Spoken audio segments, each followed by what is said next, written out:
C'est un événement sans précédent qu'aucun des deux camps ne pouvait prévoir. La pandémie de coronavirus est venue terrasser l'économie américaine et bousculer la campagne présidentielle.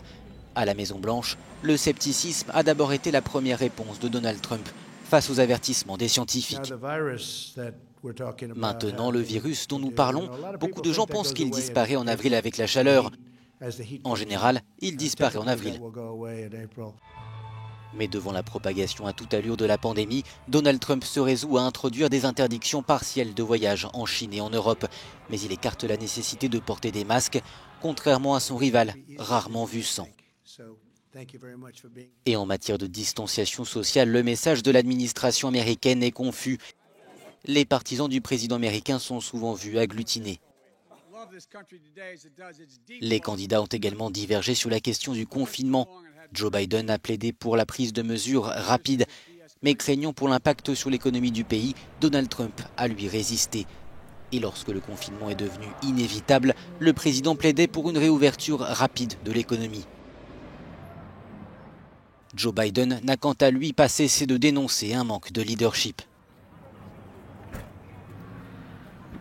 Nous avons perdu des vies, nous avons perdu des entreprises et de l'argent.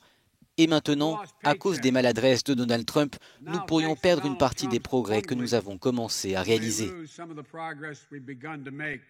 Face à un Joe Biden prudent, Donald Trump n'hésite pas à faire la promotion de certains médicaments ne faisant pas l'unanimité parmi les scientifiques. Le président s'avance même en évoquant l'idée de se protéger du Covid-19 avec l'aide de désinfectants. Je vois que le désinfectant l'assomme en 1 minute. N'y a-t-il pas un moyen de faire quelque chose comme ça avec une injection à l'intérieur? Ou presque pour un nettoyage? Très vite, Donald Trump a promis aux électeurs qu'un vaccin serait rapidement disponible. Peut-être un peu trop vite. Et même après avoir été contaminé par le coronavirus, le président n'a guère changé son approche à l'égard de la pandémie, considérant plutôt son rétablissement comme un triomphe personnel. Mais à ce stade, une grande partie de l'électorat s'était déjà fait une opinion sur sa façon de gérer la crise. À partir du mois d'avril dernier, la popularité du locataire de la Maison-Blanche n'a cessé de chuter.